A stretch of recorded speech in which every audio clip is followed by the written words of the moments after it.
Bachelors, beginners உங்களுக்கு ஏத்த மாதிரி தக்காளியே சேர்க்காம ஈஸியான ஒரு வெஜ் குருமா செய்யலாமா?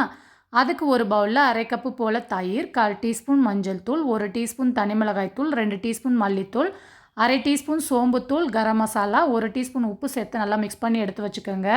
கடாயில 3 டீஸ்பூன் எண்ணெய், 2 பெரிய சைஸ் வெங்காயம், 4, 5 சின்ன வெங்காயம், 4 பல் பூண்டு, 5 முந்திரி பருப்பு, 2 டேபிள் ஸ்பூன் தேங்காய் துருவல் சேர்த்து கண்ணாடி பதத்துக்கு வதக்கி தண்ணி ஊற்றி அரைச்சி வச்சுக்கோங்க. இப்போ குக்கரில் 3 டேபிள் ஸ்பூன் எண்ணெய் சேர்த்து வெங்காய பேஸ்ட்டு சேர்த்து ஒரு 2 நிமிஷம் நல்லா வதக்கிட்டு தயிர் சேர்த்து ஒரு 5 நிமிஷம் நல்லா வதக்கிடுங்க. உங்களுக்கு விருப்பமான காய்கறி சேர்த்து நல்லா மிக்ஸ் பண்ணிவிட்டு 1 டீஸ்பூன் போல் கசூரி மேத்தி, பொடியாக நறுக்கின கொத்தமல்லி தேவையான அளவு சேர்த்துக்கங்க. சேர்த்து நல்லா கலந்து விட்டுட்டு குருமாவுக்கு தேவையான அளவு தண்ணி சேர்த்து குக்கரை மூடி ஒரு 2 விசில் போட்டு எடுத்திங்கன்னா டேஸ்டியான குருமா ரெடிங்க.